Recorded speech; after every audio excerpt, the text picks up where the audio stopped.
The 21st century has witnessed the bifurcation of Lincoln-Douglas debate, at least at the high school level, into two styles. One style is usually called local or traditional or lay LD debate, and the other style is usually called circuit or national circuit or progressive LD debate. Both styles tend to use the same resolutions, and they tend to use the same debate round structure.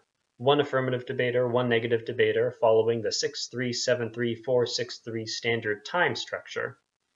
But although the two styles of LD debate have some structural similarities, the differences between them are profound. Local, or traditional, or lay LD debate is the style of LD debate that has existed more or less since the format was created in the early 1980s. In the local style, two students speak at a more or less conversational rate, similar to the rate at which I'm speaking now, and they debate the given resolution as a proposition of value. That is, their debate round is about whether the resolution, understood as a general moral principle, is valid or invalid. They make intuitive arguments that are based on logic and that sometimes involve the use of specific evidence in order to make their points. They use minimal jargon so that it will be fairly easy for an outsider with no prior knowledge of LD debate to understand more or less what was going on. There are a few phrases that local debaters use that are unique to LD debate, words such as value premise, value criterion, contention, crystallization, voting issue. But apart from those phrases, they speak in a way that would be intelligible to any reasonably intelligent spectator of an LD debate round. That is, in essence, local debate. Circuit debate, or national circuit, or progressive LD debate, is in many ways completely different.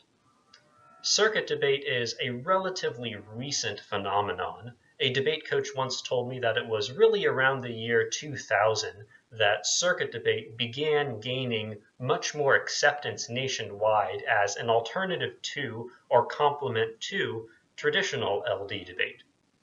If traditional LD debate is values focused and fairly intelligible to outsiders, circuit debate is a much more complicated combination of values debate, other philosophical argumentation styles that lie outside the scope of moral philosophy traditionally construed, many policy style arguments, that is, arguments or argumentative practices that originated in the worlds of college and high school policy debate.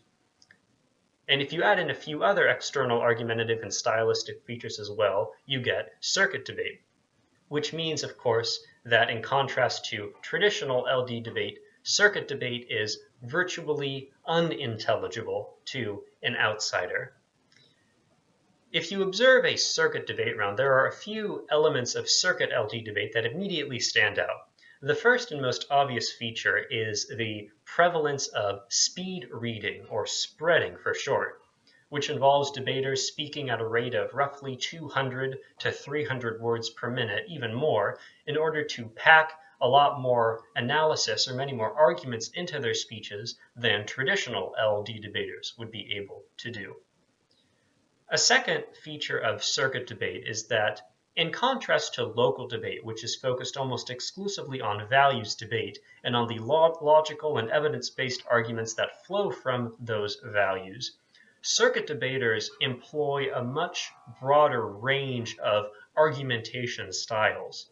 Many of them do follow the traditional values focus of the affirmative debater arguing for a value premise and a value criterion, and then arguing that the resolution is consistent or inconsistent if the resolution is negatively worded with the values framework, and then the negative debater maybe proposes its own values framework or argues about how the resolution does not link into the affirmative's values framework.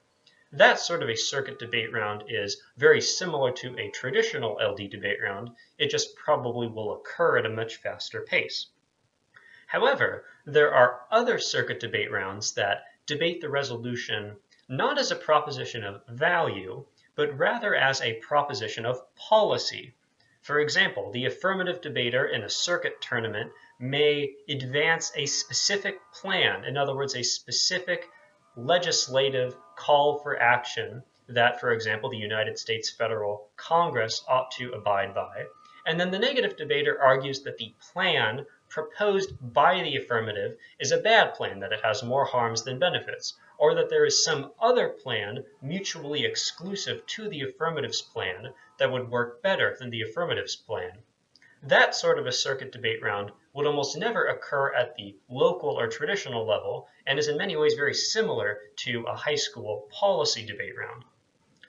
There are still other circuit debate rounds that don't even debate the resolution as a proposition of policy, but engage in more abstract theoretical debates about the nature of the LD debate format.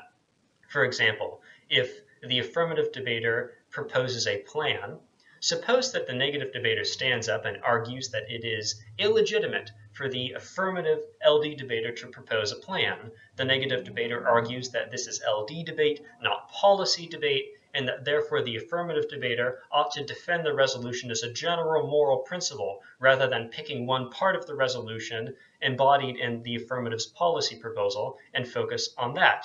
And then the affirmative responds by arguing that it is in fact legitimate for the affirmative debater to propose a plan. And in that case, the debate round is not really about the resolution itself, but rather about whether it is okay for the affirmative debater in an LD context to defend a plan. There are other types of arguments that circuit debaters often draw upon, but the main point is that the scope of arguments at a circuit LD tournament is much broader than the scope of arguments used at a traditional LD tournament, which is, as I said, almost exclusively focused on values debate. A third obvious feature of circuit debate is that debaters use a lot more jargon than traditional debaters use. In addition to the phrases that I mentioned earlier that are common to hear at local LD tournaments, you will routinely hear at circuit tournaments references to things such as pre-standards arguments, spikes, plans, counterplans, disadvantages, critiques, theory shells, overviews, underviews, and more. Many of those terms originated in the world of high school or college policy debate and have been adapted to circuit LD debate, and some of those terms have been basically created within the circuit LD community context, which means that unless you are specifically trained in circuit debate and understand exactly what those terms mean and why they matter, it would be very difficult for an outsider to follow both the pace and the substance of a circuit LD debate round. In a nutshell, those are the main differences, as I take it, between traditional LD debate and circuit LD debate. This bifurcation of LD debate is controversial. There are proponents and critics of each style of LD debating. On the circuit side, for example, critics of circuit debate might argue that circuit debate has become too esoteric, too far removed from the ways in which human beings actually argue about values with each other. That circuit debate has become, in effect, a universe unto itself with hardly any applications to the outside world, a universe that is fairly unintelligible rather, to outsiders, and, some critics add, is also increasingly exclusive because students need the time and the resources often to attend intensive summer debate camps, to afford private coaching during the school year, to travel around the country to attend circuit debate tournaments offered at various high school and college invitationals. Those are some of the main concerns associated with circuit debate.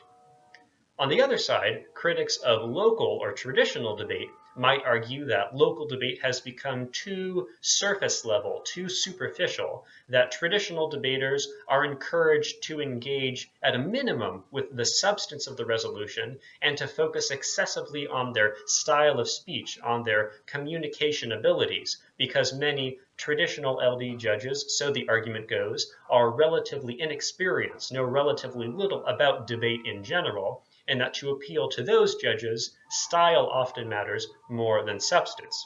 So that if you wish to substantively engage with a resolution, and if you wish to participate in a debate tournament in which the vast majority of judges are highly competent at LD debate, you might be better served in the world of circuit LD debate. Regardless of where you stand on this controversy, if you have a stance on this controversy, these two styles of LD debate, at least in the short term, are here to stay. So if you are interested in competing at LD debate tournaments, you have to decide which style you wish to compete in, maybe both. And then once you make that decision, you should figure out which tournaments you should attend. Tournaments in their descriptions and their invitations are usually fairly clear about whether they offer LD debate at the circuit level or not. So if a tournament specifically indicates that it offers circuit style LD debate, or if the tournament after a certain level in the elimination rounds offers bids to the TOC, or the Tournament of Champions, which is the leading circuit tournament offered every year, then that tournament is almost certainly a circuit tournament. If, on the other hand, a tournament invitation says that it prohibits circuit debate or prohibits the use of policy-style arguments in LD debate rounds, if it prohibits or discourages the use of spreading, then that tournament is probably a local or a traditional tournament. And if you are unclear, feel free to email the tournament director or tournament coordinator and ask where on the spectrum of traditional to circuit the tournament lies. This video lecture series that I am preparing focuses on the local or traditional or lay style of LD debate. If you're interested in circuit debate, there are many free resources available online that you can and should consult, just as there are many free online resources about local debate that you can and should consult as well. So that regardless of where you wish to take your competitive career in Lincoln Douglas debate, there are many online resources that you can easily consult that will help prepare you for a successful and fulfilling competitive experience.